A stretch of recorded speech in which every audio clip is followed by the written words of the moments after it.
성도님들 안녕하십니까? 예, 즐거운 안식일이 되었습니다. 우리 하나님께서 함께 하시는 귀한 안식일 되길 바라겠습니다. 다 같이 기도하시고 우리 설교 말씀 듣겠습니다. 사랑이 많으신 저희들의 아버지 감사합니다.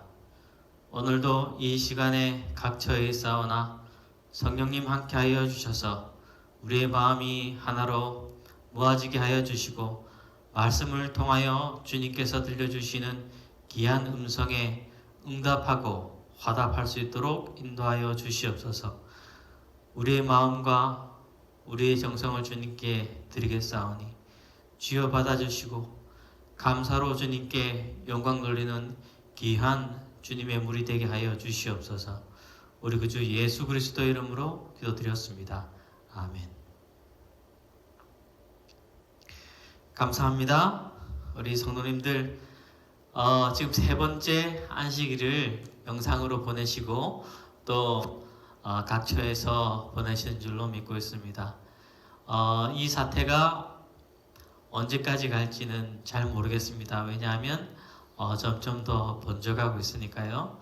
그러나 하나님께서 이것을 통하여 모든 은혜 시기가 끝나기 전에 내리는 재앙은 어떤 성격을 가지고 있다고요? 경고성. 경고가 뭡니까? 살라는 음성입니다. 살라. 돌아오라는 음성이지요. 그래서 일곱 나팔이 지금 울려 퍼지고 있는 시대입니다. 그래서 하나님께서 재앙은 멸망시키는 재앙이 있는 반면에 살도록 하나님께서 경고 주시는 재앙이 있는데 이 모든 재앙들은 우리에게 경성하라고 주시는 재앙인 줄로 믿습니다. 이것이 어제 얘기드렸듯이 언제 시작되었다고요? 1755년 리스본 대지진부터 하나님께서 재림의 징조를 우리에게 보여주셨다고 했습니다. 하나님께서 주시는 경고는 그것으로 인해서 무엇하라? 그것으로 인해서 준비하라는 분명한 메시지가 우리에게 주어져 있습니다. 각 시대마다 하나님의 백성들은 인생의 마지막 날이 언제 끝날지 모르지만 그 날을 위해서 준비하였고 또 그 시대마다 각 따르는 무리들은 하나님께서 곧 오시겠다라고 하는 그런 재림의 소망을 가지고 살았습니다. 그래서 주님의 징조를 보고 또 사건을 볼 때 그의 마음에 하나님을 찬송하고 그리고 준비하는 일에 여력을 다했다는 것이죠. 우리도 이런 일들을 통하여 일어나 머리를 들고 그리고 깰 때가 다 되었다는 사실을 꼭 기억하시게 되길 간절히 바라겠습니다. 오늘의 설교 말씀은 성경에서 현대적으로는 문둥병이라는 단어를 잘 쓰지 않습니다. 문둥병을 쓰지 않고 이제 나병이라고 쓰다가 또 나병도 쓰지 않고 한센병이라고 그렇게 현대적으로는 사용하고 있습니다. 그러나 성경은 이렇게 문둥병이라고 이렇게 나오기 때문에 그냥 성경에 있는 용어대로 쓰도록 하겠습니다. 레위기 14장 1절부터 4절까지 있는 말씀. 원래 레위기 14장은 정결 예식에 대해서 문둥병이 나오면 이렇게 정결 예식을 하라는 이야기가 나오는데요. 1절 여호와께서 모세에게 일러 이르시되 문둥 환자의 정결케 되는 날의 규례는 이러하니 곧 그 사람을 제사장에게로 데려갈 것이요. 레위기 13장은 문둥병이 어떻게 진단되어지는가, 환처가 우묵하고 벽도 그렇고 옷도 그렇고 피부도 그렇고 문둥병이 걸렸다는 것에 대해서 어떻게 판단할 것인가, 제사장들이 어떻게 판단하실 것인가 이렇게 나와 있고, 레위기 14장은 이제 문둥병에서 뭐하면 13장은 문둥병이 발하여지면, 그리고 14장은 문둥병에서 나으면 이렇게 하라는 이야기가 적혀져 있는 것이죠. 3절 제사장은 진에서 나가서 진찰할지니, 왜냐하면 확실히 모르니까요. 그 환자에게 있던 문둥병 환자가 나았으면 제사장은 그를 위하여 명하여 정한 산새 2마리와 참새 2마리와 백양목과 홍색실과 우슬초를 가져오게 하고, 사실 레위기 14장 1절부터 레위기 14장은 하나님께서 정결 의식으로 문둥병자들이 나음을 입으면 어떻게 하라는 자세한 규례를 주셨지만, 문둥병에 걸렸다가 나음을 입은 사람이 없었습니다. 유대인들 중에서는. 나아만이 문둥병에 걸렸다가 엘리사 시대 때 나음을 입고 800년이 지나도록 한 번도 이 조항이, 이 성경절이 진행된 적이 한 번도 없습니다. 그러니까 사문화된 법이라고 할 수 있겠지요. 그런데 하나님께서 한 번도 사람들이 문둥병에 걸려서, 나아만은 이방인이었기 때문에 성전에 가서 이렇게 정결 의식을 하지 않았습니다. 그리고 나서 800년 예수님께서 오실 때까지 예수님께서 문둥병자를 고쳐주셔서 문둥병자에게 예수님께서 제사장에 가서 보이라고 하죠. 아마 제사장은 이 제사장은 하나님의 말씀에 정통했으니까 이런 정결 의식이 있는 줄 알았지만, 대대에 의해서 아마 처음 그런 예식을 해야 되는 경우를 만났을 것 같습니다. 물론 구약시대 때 미리암이 모세를 비방하다가 문둥병에 걸렸고, 그리고 또 7일간 격리되었다가 다시 진에 들어오는 이야기가 나오는데, 이 예식을 한 이야기는 나오지 않습니다. 레위기 14장에 주어지는 이 말씀은 한 장에 걸쳐서 자세하게 주어졌지만 한 번도 그렇게 돼 본 적이 없는 그런 상황이죠. 그런데 예수님께서 정말 문둥병을 고쳐주셔서 그 당시에 이 문둥병자들이 성전을 찾아왔을 때 아마 제사장들은 상당히 놀랐을 거예요. 한 번도 그런 적이 들어본 적이 없는데 정말 문둥병이 나았다는 사실이 예수님 당시에 일어나게 되었습니다. 하여튼 이 문둥병은 성경에서 죄를 상징하는 병으로, 그리고 특성을 가지고 있어서 이 육적인 문둥병을 통하여 영적인 문둥병을 한번 살펴보고자 합니다. 이 문둥병의 특징 중에 하나는 속에서 바깥으로 올라온다는 거죠. 이 문둥병은 전염되는 병입니다. 그러니까 문둥병 환자가 비말 감염을 통해서 침이나 혈액이나 이렇게 땀이나 이런 비말 감염을 통해서 전해진다 그래요. 그런데 많은 일반인들이 타고나는 항체를 90%는 가지고 있는데 가지지 못한 사람들이 있는데, 그런 사람들은 접촉을 통해서 전염이 되게 됩니다. 그래서 90% 정도 되는 사람들은 이렇게 항체를 가지고 있어서 이렇게 이겨나갈 수 있는 힘이 있는데, 한 10% 되는 사람들이 이렇게 접촉을 통해서 문둥병자로 변할 수 있기 때문에, 그때는 그런 통계가 없었기 때문에 누구든지 문둥병자를 만지면 부정하고, 또 그리고 옮는다는 생각 때문에 아무도 근처에 가려고 하지 않았죠. 속에서 올라오는 병입니다.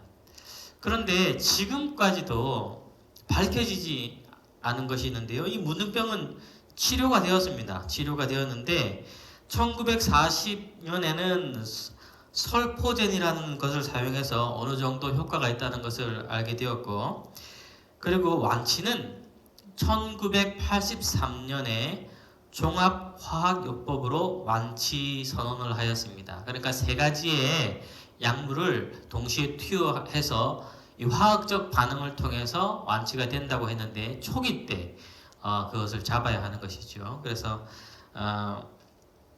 초기에 잡지 않으면 변형이 일어나고 또 변형이 일어난 뒤에 완치가 되면 모습이 변한 상태이기 때문에 완치가 되었다고는 하지만은 그 후유증은 그대로 남는 것이 되겠지요. 지금도 과학자들은 문둥병이 어떻게 기원되는지 알지 못한다고 합니다. 재의 기원과 같죠. 재를 불평하는 사람들 옆에 있으면 불평이 옮겨지고, 그리고 무슨 이렇게 사상이 옮겨지고 하는 전염되는 것은 분명히 알겠는데, 문둥병은 문둥병자를 통해서 전염되고 뭐 어떤 숙주를 통해서 전염되는 것은 과학자들이 알게 되는데, 문둥병이 처음부터 어떻게 생겼는가? 그것은 알지 못한다 그래요. 참 재의 기운과 마찬가지입니다.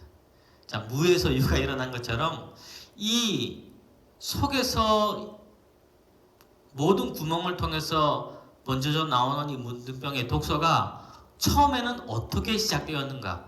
역사적으로는 이집트에서 처음으로 발생된 것 같다라고 이제 얘기를 하는데, 하여튼 신비한 기원을 생각하면 신비한 병이 되겠습니다.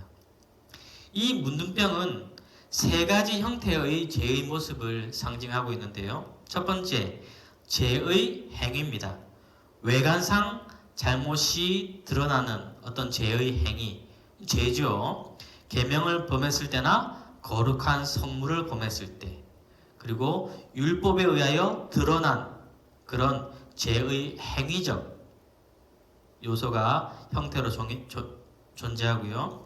그리고 두 번째로는 형태는 죄가 있는지 없는지는 모르지만 죄의 부정함, 외관상으로 잘못이 드러나지 않았지만 죄의 잘못이 내부에서부터 외부로 드러날 때, 그러니까 신체상으로 뭐 유출을 하거나 뭐 사정을 하거나 뭐 하여튼 몸의 여러 구멍들로 스며 나오는 무엇인가가 있을 때 그것을 우리 성경은 부정하다 그렇게 얘기를 했습니다. 첫 번째, 외관상으로 잘못이 드러났을 때는 속죄제나 석곤제를 통해서 죄의 처리를 하게 되었고요. 두 번째, 무엇인가 이렇게 아이를 낳았거나 그리고 이렇게 무엇인가 신체에서 독소가 나오게 되면 정결 의식을 하게 되었습니다. 우리 레위기 14장에서 나오는 것처럼 두 마리 참새 예식을 하게 되었고요. 처리 방법입니다. 그리고 세 번째로는 이 죄는 세 가지 형태로 존재하는데, 세 번째로는 오염입니다. 오염.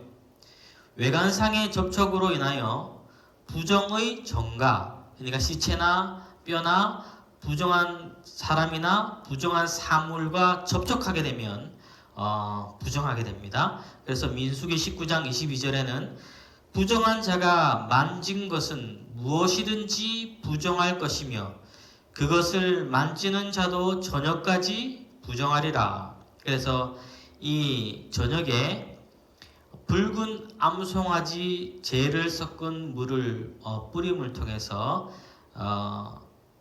부정이 전가된 사람들은 그 부정에서 벗어날 수가 있었습니다. 붉은 암송아지 재라는 것은 붉은 암송아지를 온전히 태워서 그 잿물을 만든다는 거죠. 잿물. 그래서 뭐 부정을 탔을 때마다 붉은 암송아지를 잡는 것은 아닙니다. 왜냐하면 붉은 암송아지라는 것은 이스라엘 역사상 총 7마리를 잡았다 그래요. 첫 번째로는 아까 미리암이 모세를 비방하였을 때 요세푸스의 기록에 의하면 문둥병 정결을 위하여 처음 이 암송아지 잿물을 준비하게 되었고, 그리고 두 번째로는 미시나 토라의 책 파라라는 책에서는 유랑에서 돌아온 에스라가 암송아지의 재를 준비하였고, 그 뒤로 예루살렘이 멸망을 당하기까지 5마리가 더 태워져서 총 7마리가 모세 출애굽 때부터 예루살렘 멸망 때까지 쓰여지게 되었으니까요. 많이 필요한 것이 아니죠. 그리고 암송아지는, 붉은 암송아지는 뿔이나 굽이나 뭐 눈썹이나 털이나 모든 것이 붉어야 돼서 흰 털럭이 2가닥만 나오더라도 그것은 안 된다고 합니다. 그래서 붉은 암송아지의 가격은 엄청났고, 그리고 왜 엄청나냐면 그런 순수한 붉은 암송아지를 만나기가 극히 드물기 때문에 그런 거죠. 그래서 이 붉은 암송아지를 구하기 위해서는 유대뿐만 아니라 전 세계 어디서든지 붉은 암송아지가 있다면 그것을 사용할 수 있도록 했다고 합니다. 그만큼 예수님의 어떤 순수한 모습을 상징하기 위해서 그렇게 아주 규제 있게 택하는 것이겠죠. 그래서 죄의 처리는 속건제나 속죄제. 속건제와 속죄제의 차이는 아시죠?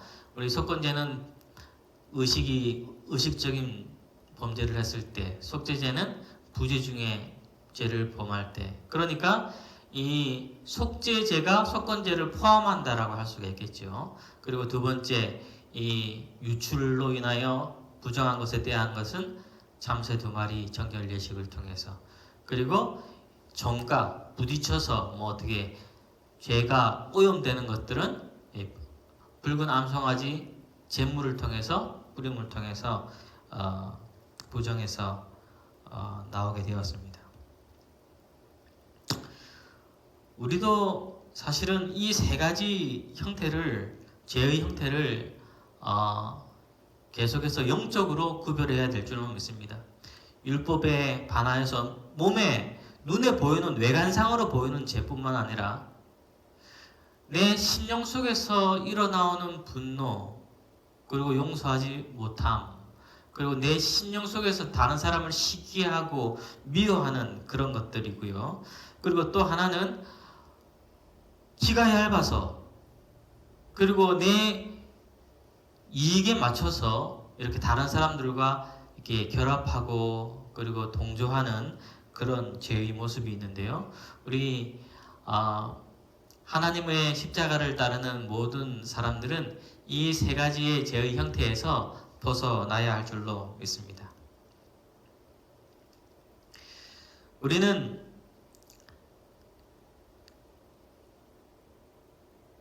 어디서 이르러 오지, 어디서 배우지도 않았는데도 죄에 대하여 이렇게 속에서 이렇게 나병 환자처럼 죄인이 되는데요.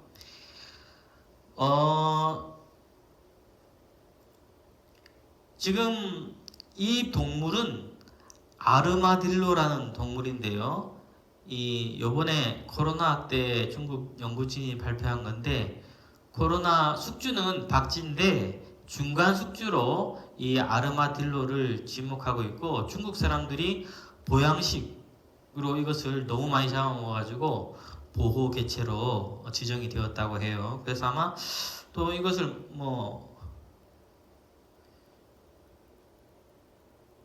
먹다가 또 걸렸을 수도 있는데, 하여튼 이 아르마딜로라는 이 동물이 연구에 따르면 전 세계에 이 나병 박테리아를 가지고 있는 생물은 인간하고 요거밖에 없다 그래요. 아르마딜로. 그래서 제가 플로리다 살 때 이것을 상당히 많이 보았는데요. 길거리에 지나가면 이렇게 로드킬 돼서 죽은 것들이 상당히 많습니다. 그러면 이렇게 독수리가 와서 이렇게 가죽만, 딱딱한 가죽만 많이 이렇게 남아있는 것을 많이 보았는데요.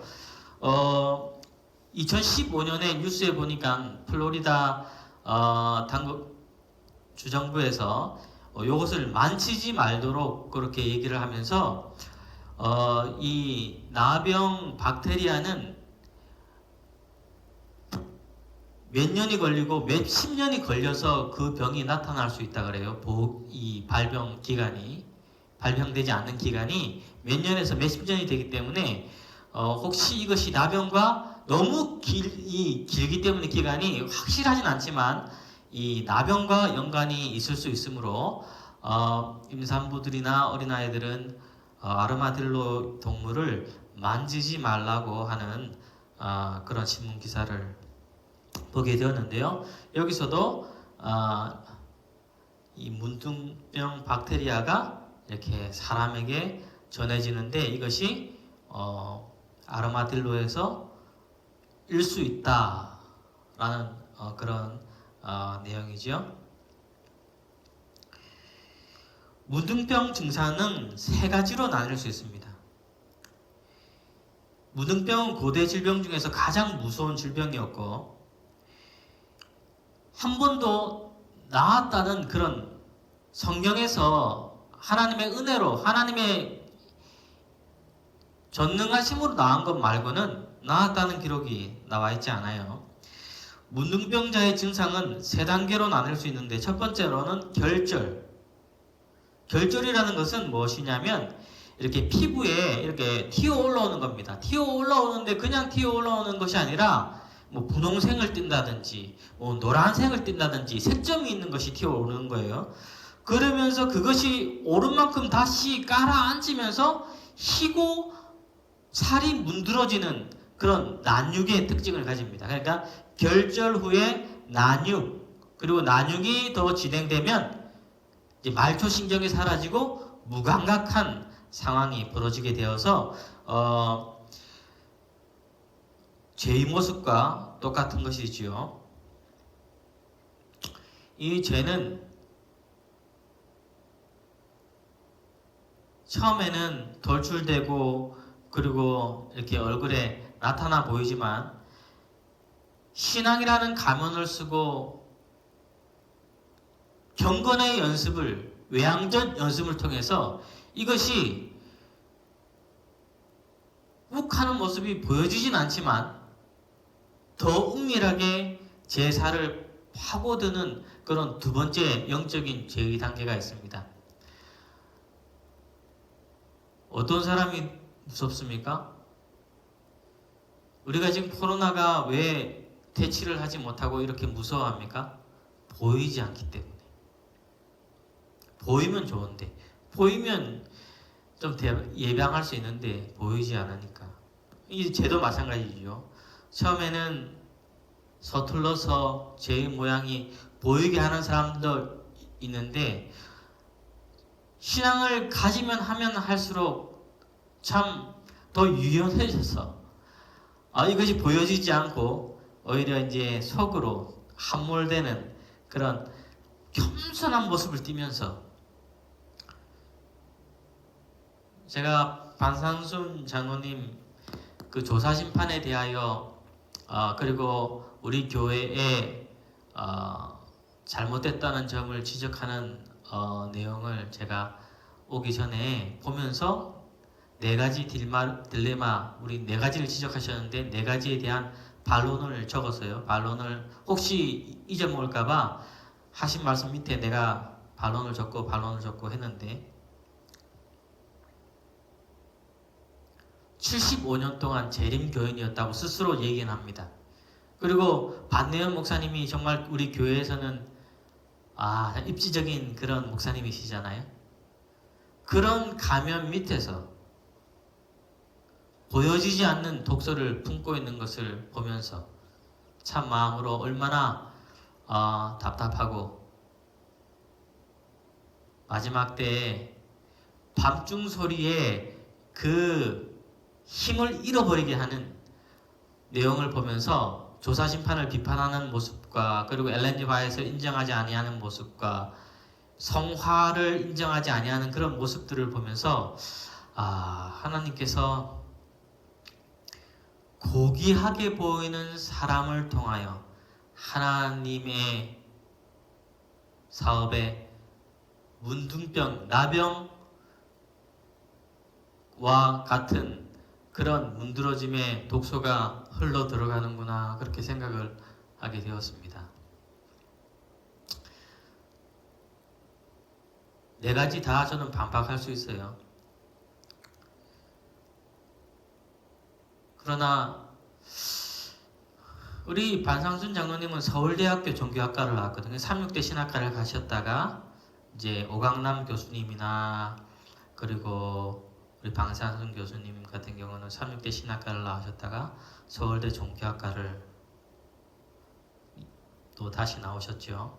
둘 다 아주 유명한 분들이고 지식이 있는 분들인데, 그리고 이제 세 번째로는 우리 김기훈 목사님이 서울대 종교학과를 나오셨죠. 그렇게 많은 학문과 그리고 우리 재림교회에 참 이름 있는 가게에서 예수님을 부인한다거나 그리고 우리 재림교회의 독특한 그리고 분명한 말씀을 부정한다거나 하는 모습을 보면서 참 마음이 아팠습니다. 다 이것이 문둥병이 나타내는 특징과 비슷한 것이지요. 우리가 이런 것들을, 사실은 내가 이런 것들을 4가지 적으면서 여러분들에게 이거를 한번 녹음할까 하다가 하지 않았어요. 왜냐하면 이런 것들은 알 필요가 없어요. 사실은 건강하게 사는 것은 문둥병이 무엇인지 알아서 건강하게 사는 것 아닙니다. 밝고 맑은 정신으로, 감사하는 정신으로 밝은 곳에 자꾸 머무셔야 합니다. 우리가 정말 필요할 때가 있습니다. 거기에 대해서 깊은 동조를 하는 사람들이나 그리고 불만을 가진 사람들에게 성경적으로, 논리적으로, 조직신학적으로 대항할 때 필요가 합니다. 대항할 때 필요합니다. 그러나 여러분 기억하십시오. 조직신학으로는 선교되지 못합니다. 아무리 우리가 논리가 정연하다 할지라도 그렇게 부정적인 독서를 내뿜는 사람들에게 그것을 저지하는 일에는 기능이 쓰여지지만 그 사람들을 변화시키는 데는 우리가 논리가 강하면 강할수록 그분들은 무논리로 되든지 아니면 자기들의 논리를 더 무논리로 그 논리를 세운다는 것이지요. 참 안타까운 일입니다. 만약 여러분들 마음에 벌써 화해부인의 글에 대한 부정적인 생각이나 그리고 우리 교회가 가리키는 조사심판, 재림전 심판이라고도 우리가 얘기를 하는데 조사심판, 재림전 심판 같은 것이지만 먼저 쓰여진 것은 조사심판입니다. 그런데 조사심판에 대한 이름이 조금 부정적으로 느껴지는 사람들이 똑같은 것을 다시 쓰는 것이 재림전 심판인데, 재림 후 심판과 재림 전 심판은, 재림 전은 의인들을 위한 것이고 재림 후는 악인들에 대한 심판이 있게 되는 것이죠. 왜 재림 전에 의인들에 대한 심판이 있어야 하는가? 왜냐하면 공식적으로 온 우주国민들에게 정당성을 내어 보이는 것이 이 사람들이 구원받을 만한 자격이 있는 것에 대하여 온 우주가 공감하게 되는 것인데요. 그리고 또 성화. 여러분, 왜 성화를 부정하십니까? 성화는 물론 칭의에 속합니다. 칭의의 한 부분이지요. 칭의를 받았으므로 우리는 계속되는 칭의의 경험이 성화라고 할 수 있겠지요.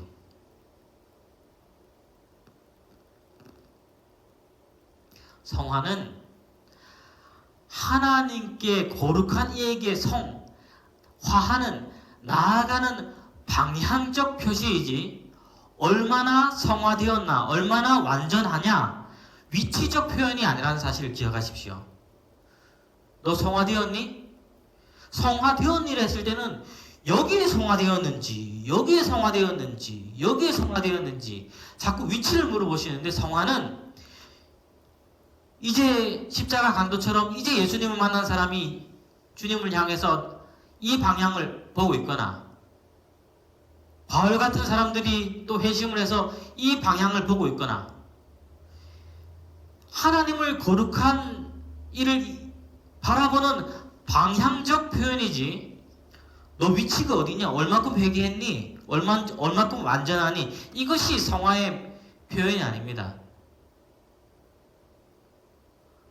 어디에 있든지 그것은 누가 판단하실 거예요? 하나님께서 판단하실 거예요. 그러나 우리는 어떻게 노력해야 되겠습니까?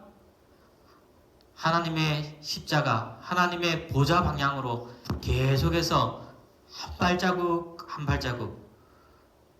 바울처럼 속도가 빠른 분도 있어요.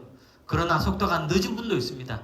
그러나 지능에 따라서 좀 틀리죠. 그러나 방향을 맞춰서 계속해서 나아가는, 그것을 왜 우리가 그것을 부정해야 합니까? 참 그런 고상한 모습을 가졌지만 그 안에서 일어나는 독소적인 요소들을 절대 우리는 본받거나 또 감염되지 않게 되길 간절히 바라겠습니다. 한번 부정적인 생각이 들어오면 참 치료하기 힘들어요. 아예 모르는 게 낫죠. 그리고 문둥병의 마지막 단계는 무감각입니다. 무감각. 그래서 쏘고 들어가는 건지 잘 모르는 거죠. 오늘 잃어보니까 코가 떨어져 있고, 오늘 잃어보니까 귀가 떨어져 있고, 뭐 삐뚤어져 있고, 변형이 일어나게 되는데요. 그리고 많은 사람들이 아프지 않으니까 뼈 조각 곳에 찔려서 독소가 있는 그 피가 흐르는데도 불구하고 그것을 알지 못해서 전염을 시킬 때가 있는 것이죠.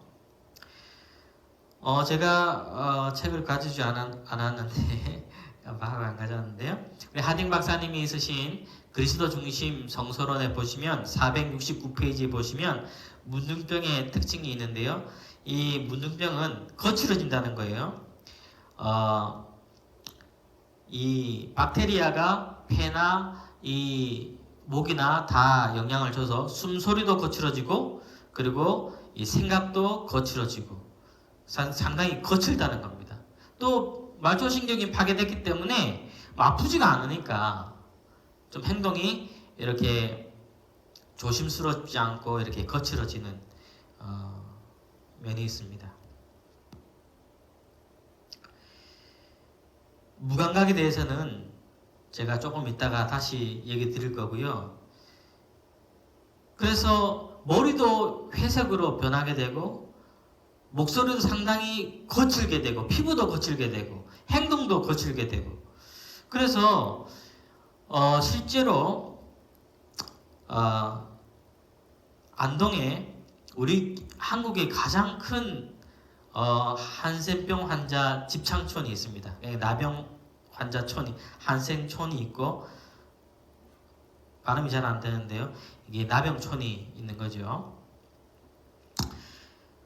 그런데 거기서 지금은 이제 아까도 얘기 드렸지만 나병이 치료가 되기 때문에 전국에 참 나병촌이 상당히 많았고 100명 이상 되는 나병촌이 상당히 전국에 많았었는데 지금은 거의 없어졌다 그래요. 나병이 다 이제 치료가 되니까. 그런데 우리 그래도 가장 큰 나병촌이 있는 곳이 안동이랍니다. 성자원에 700명 정도가 있다고 해요. 지금은 모르겠습니다. 이것이 한 10년 전에 설교 때 나온 거니까요. 여기서 한 장로님이 33년을 봉사하셨는데 정창근 안동교회 장로님 정창근 장로라는 분이 봉사를 하셨습니다. 거칠다는 것에 대해서 얘기를 하려고 하는데 왜 이 장로님 얘기를 하려고 한다면 이 장로님과 이 한센병인들 그러니까 나병 환자들과는 깊은 연관이 있는데 이 장로님 여기서 이 나병촌에서 33년을 봉사하셨는데 이 안동의 어느 날 이 안동역에서 이분들이 데모를 하기 시작했습니다. 뭐 나라에서 정책을 한 것에 대하여 불만이 있었는지 이 안동역에서 이 나병 환자분들이 이렇게 데모를 했는데 아무도 못 막는 거예요. 경찰도 못 막고 군인도 못 막고 아무도 못 막아요. 왜냐하면 이분들은 죽음을 두려워하지 않아요. 죽음을 두려워. 어차피 사는 것이 너무 외로운 상황에 있어서 그런지 어떤 집단이 데모하는 것보다 아주 거칠게 데모를 한대요. 임전무태, 물러섬이 없어요. 물러섬이 없어. 죽음을 두려워하지 않아요. 그리고 또 물리적으로 막을 수가 없대요. 왜냐하면 막는 사람들도 무슨 걱정했어요? 옮으면 어떡하나. 또 이렇게 막 변형돼가지고 이렇게 모습이 좀 아주 거치니까요. 아무도 못 막는 거예요. 아무도. 그런데 안동시에서 이 장로님을 급하게 모셨대요. 장로님 오셔서 좀 취지를 설명해 주시고 좀 도와달라고 했더니 이 정창근 장로님이 오셔서 데모 하시는 분들 앞에 서서 설명을 하시고 집으로 돌아가라고 하니까 다 돌아갔다 그래요. 그만큼 신임을 얻고 존경을 받는 거죠. 이분의 모습은 나병촌에서 33년 동안 봉사를 하셨지만 어떤 사람들보다도 고상함이 빛나게 되었습니다. 죄가 어두우면 죄를 인하여 이 세상이 어두우면 어두울수록 하나님의 말씀을 가진 사람의 고귀함은 빛나게 되어 있습니다. 사단이 대기 속에서 독소를 뿜고 많은 재난을 일으키고 사람의 심령에 이기심을 박는다 할지라도 마지막에 우리가 성령의 큰 외침은 우리의 입으로 할 건가요? 우리의 고상함으로 할 건가요? 성령의 외침은, 큰 외침은 목소리의 크기에 달려있지 않습니다. 우리의 고상함이 얼마나 나타내 보이느냐, 크게 나타내 보이느냐에 달려있는 것이지요. 문둥병은 무엇과 대비가 되냐면 이 고상함과 대비가 됩니다. 이 죄인들과 무엇이 대비가 되는 거예요? 의인들과? 그 고상함에서 대비가 되는 거예요.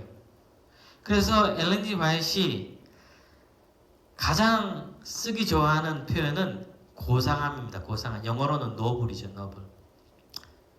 우리는 시련 속에서, 암 속에서 우리의 얼굴이 그리고 우리의 행동이 고상하게 되길 간절히 바랍니다. 그래서 이 원장님이 그렇게 봉사를 하시고 마지막 은퇴를 하셔서 그 안동에다가 장애인을 위한 재활원을 만들 때 10억이라는 돈이 모자랐다 그래요. 그런데 그 나병촌에서는 그 계란을 하지 않습니까? 양계 사업을 하지 않습니까? 근데 그분들이 정말 하나하나, 그리고 그렇게 몸이 불편하신 분들은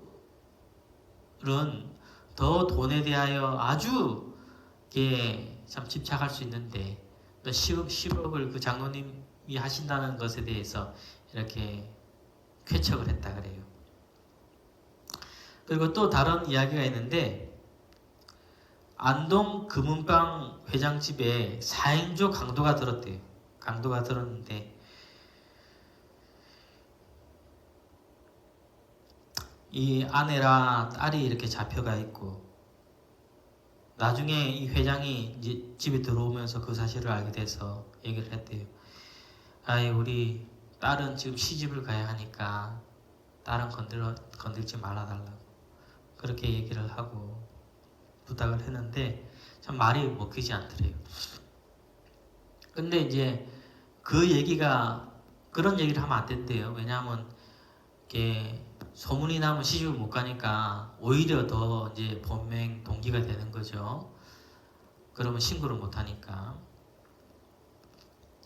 근데 이 사람들이 이제 금은방 회장이 와서 돈도 내놓고 뭐 다 가져가라 그랬는데도 이제 그것만 가져가면 되는데 이제 나쁜 짓을 하려고 하는데, 서랍 속에서 이 감사패가 하나 나오는데 누가 준 거냐면 이 장로님이 준 감사패가 나온 거예요. 그러니까 그 강도 4인조가 감사패를 보더니 이거 어디서 난 거냐고 묻더래요. 그래서 내가 그 재활원을 짓는데 좀 성금을 했더니 감사패를 내가 그 장로님을 통해서 받았다고 그랬더니 그 4명이서 수군거리더니 돈도 안 가져가고 보석도 안 가져가고 아무 회도 안 끼치고 그냥 가더래요. 장로님 이름 보고 나서. 그만큼 참 얼마나 고상하게 생을 살았으면 이런 거친 사람들에게도 큰 영향을 끼칠 수 있을까.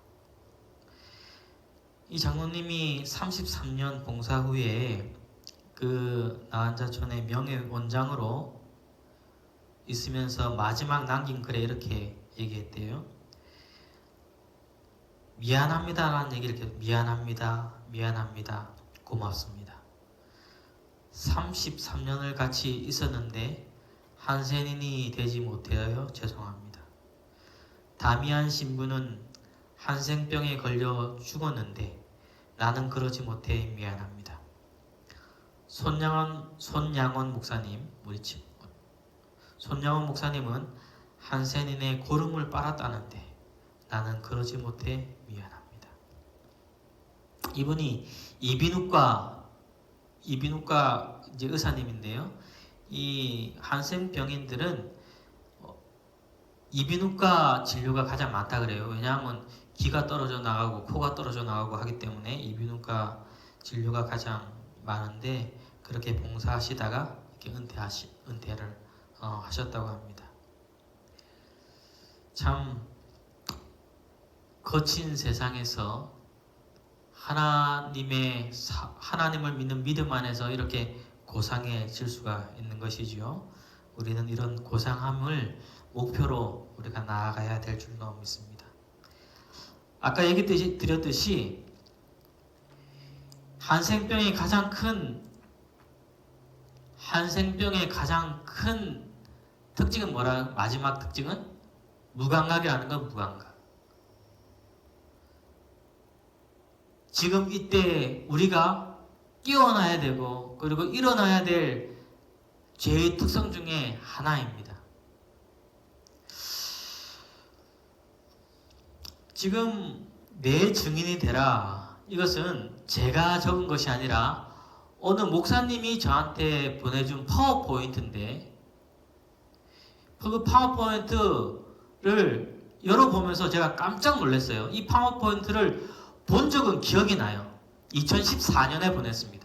그러니까 지금부터 한 6년 전 일이지요. 우리 워싱턴 스펜서빌 윤영아 목사님이 제작해서 저한테 보내준 건데요. 이 개척교회 10불씩 헌금하는 것을 홍보하는 파워포인트인데 제가 그때 보았는데 그 내용이 이런 겁니다. 처음에는 이런 모습들을 보여주는 거예요. 한파가 온 거죠. 미국에 예전에 한파가 아주 심하게 온 적이 있지 않습니까? 그래서 시카고가 마이너스 26도, 그리고 미네소타 쪽에 마이너스 35도, 이렇게 페른하이트이 아니고 이렇게 내려가는 것이죠. 도시가 이렇게 얼어붙고 바닷물이 얼고, 이거 보니까 시카고 같은데요. 남미는 불볕더위가 되고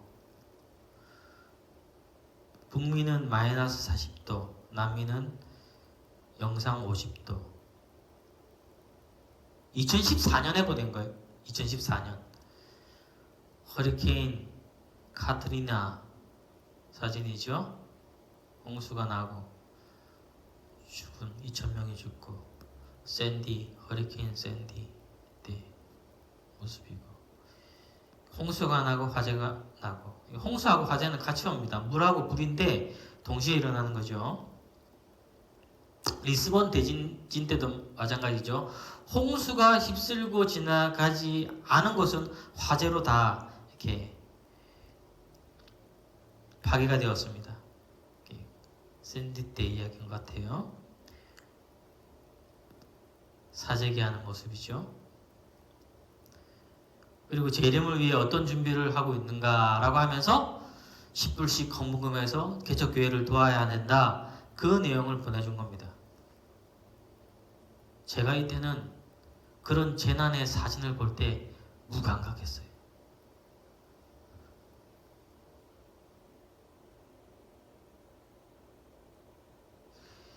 일요일 시험령이 어떻게 내려지실 것인가, 제가 상상이 안 될 때는 도대체 자연의 어떤 이런 역습들은 계속해서 일어나는데, 이런 것들은 분명히 보여지는데 마지막 단추가 끼워지지 않으니까 어떻게 자유인들에게 자유를 막을 수 있을까? 일요일날 내가 장사를 하겠다는데 장사를 못하게 할 수가 있는가? 저는 이해가 안 됐고, 이런 일이 일어날 수 있을까? 그런 생각 때문에 자연재해가 이렇게 일어나는 것들을 참 무감각하게 봤던 것 같아요. 그런데 지금 며칠 전에 이것을 정리하면서, 컴퓨터를 좀 정리하면서 이것을 보면서 제가 깜짝 놀랐습니다. 제가 지금은 무감각하게 느껴지지 않거든요. 하나님께서 약속하신, 예언하신 모든 것들이 어떻게 이루어질지 지금 눈으로 보고 있으니까, 그때 이런 것들을 줬는데 나는 하나도 감각이 없었구나. 제가 한 달 전에, 이렇게 스크랩해 놓은 한 달 전에 아프리카 동부 지역에 메뚜기 떼가 창궐 했고, 한날 한시입니다. 2월 10일 날 제가 이 인터넷 신문을 읽는데, 인터넷 신문에 한날 한시에 제가 이렇게 스크립 한 거예요. 2월 10일 날 자연재해가 이렇게 있다는 것. 한쪽에서는 메뚜기 떼가 습격이 있었고, 브라질에서는 뭐 홍수가 났네요. 그리고 여기 서유럽을 또 강타한 모습이 이렇게 나오는데,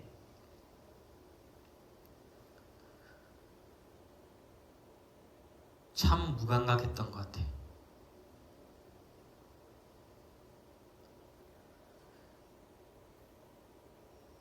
무감각하면 하나님의 경고의 음성을 잘 들을 수가 없습니다. 저뿐만 아니라 혹 너무 예민해도 안 돼요. 하나님께서 자극을 주시는 거죠. 이런 경고를 통해서 우리에게 자극을 주시는 건데, 자극을 반응하는 나쁜 두 가지 방법이 있습니다. 자꾸 자극이 돼서 무감각하게 되든지, 자꾸 자극이 돼서 예민하게 되든지, 조금만 건드려도 아프다거나, 이 두 가지를 피해야 되는 것이죠. 무감각해도 안 되고 너무 예민해져도 안 돼요. 무감각이나 예민함으로 대처할 것이 아니라 이제는 준비함으로 대처하는 거예요. 준비함으로. 하나님께서 우리에게 이런 것을 통하여 주시고자 하는 말씀이 무엇인지, 그리고 내가 무엇을 준비해야 되는 것인지에 대하여 우리가 계속해서 배워야 하는 것이죠. 우리가 영적 문둥병으로 인하여 무감각하게 되지 않게 되길 간절히 바라겠습니다. 죄의 특성은 계속해서 안주하게 하고 무감각하게 하는 것입니다. 우리가 다음 주에도 또 문둥병에 대해서 한 번 더 살피게 될 것인데, 이것이 어떻게 속죄되는지, 이것의 또 다른 특징이 무엇인지를 보게 될 텐데, 가장 큰 특성은 무감각입니다. 여러분, 이 시대를 살고 있는 우리들에게 주시는 하나님의 음성이 들려질 때 우리의 마음밭을 기경하시고 그리고 사랑하는 자들에게 성령을 약속해 주신다 하셨사오니 그 성령을 기도로 받아들이셔서 우리의 땅이 굳은 땅으로 있게 돌짝밭으로 있지 않게 그리고 가시밭으로 있지 않게 우리가 늘 기경하고 그리고 성령과 동행하는 삶을 살아야 되겠습니다. 하나님께서 이 시대를 사는 우리들에게 주님의 오시는 음성을 들려주실 때 우리가 준비해야 합니다. 준비하는 모습 하나하나 속에서 우리는 기쁨을 느끼게 될 것입니다. 이제 주님이 오신다. 그것이 우리의 기쁨의 소리가 되어야 될 줄로 믿습니다. 급하면 안 되죠. 예민해지면 안 되죠. 하나님의 말씀을 지금부터 계속해서 꾸준히 연구해 가면서 현대의 기별이 무엇인지, 현대 진리가 무엇인지, 밤중 소리가 무엇인지. 엘렌 G 화이트가 꿈을 꿨습니다. 그 계시 중에 많은 성도들이 예수님의 본향을 향해서 나가고 있고 앞에서는 예수님께서 이렇게 계시고 환한 빛이 비치고 있고 또 뒤에서도 환한 빛이 비쳐서 길을 가게 하는데 뒤에서 비치는 빛이 뭐라 그랬어요? 밤중 소리라 그래요. 밤중 소리. 이 밤중 소리가 뭡니까? 마지막 때를 이겨가는 현대 진리들이죠. 현대 진리. 안식일 기별, 성소 기별, 또 강신술, 세천사 기별, 그리고 뭡니까? 영혼불멸. 이런 것들을 우리가 통하여 이 현대에 무엇에 대하여 우리가 공부하고 알아야 될 것에 대하여 그 밤중 진리를 잘 연구하여서 하나님을 향해 나갈 때 뒤에서 비춰주는 빛이라 그랬어요. 그런데 그것을 부정하거나 아까 어느 장로님처럼 부정하거나 그것에 대하여 불만을 품게 되면 그 빛이 사라지고 이렇게 떨어지는 모습을 보았다고 그렇게 하였습니다. 우리 하나님께서 우리의 마음을 기경해 주시고 붙잡아 주셔서 하나님의 은혜대로 살 수 있는 그런 이 시대의 증인들이 될 수 있는 여러분들 되시길 바라면서 기도하고 마치겠습니다. 사랑이 많으신 아버지 감사합니다. 오늘도 주님 저희들에게 귀한 말씀 주신 줄로 믿사오니 주여 우리 마음이 정말 점점 딱딱해져서 굳어지지 않도록 주님 인도하여 주시고 우리 마음의 회개의 심령을 주셔서 주님께 나아가며 또한 우리 주위의 이웃들에게 사랑으로 용서로 나아갈 수 있는 저희들 되게 하여 주시옵소서. 저희들 부족하오니 주님 불쌍히 여겨주셔서 주님의 재림을 준비하는 일에 열심을 다할 수 있도록 인도하여 주시옵소서. 우리 구주 예수 그리스도 이름으로 기도드렸습니다. 아멘. 오늘 헌금은 연합회를 위한 헌금입니다. 우리 예배를 드리시고 그리고 기도를 또 하시고 헌금은 잘 모으셔서 하나님께 바칠 수 있도록 모아주시고 또 그리고 어드벤티스트 오퍼링 제가 광고에 올려드렸죠. 젊은 분들은 인터넷을 통해서 쉽게 우리 교회 이름으로 낼 수 있습니다. 이번 주부터 낼 수 있습니다. 그래서 어드벤티스트 오퍼링 광고에 주신 사이트로 들어가면 이제 계정을 사인업을 하고 크레딧 카드나 이 체크로 낼 수 있다고 하니까 낼 수 있습니다. 쉬우니까 그렇게 하시고 나는 이 정도 얘기해주면 못하는데 라고 하신 분들은 더 얘기해줘도 못할 겁니다. 그러니까 그분들은 따로 이렇게 헌금을 준비하셔서 내시는 게 좋다고 생각이 듭니다. 하나님께서 좋은 안식일 되시고 또 중간중간 꼭 필요해서 여러분들이 알아야 될 게 있다면 음성으로라도 녹음을 해서 드리도록 하겠습니다. 감사합니다. 좋은 안식일 되십시오.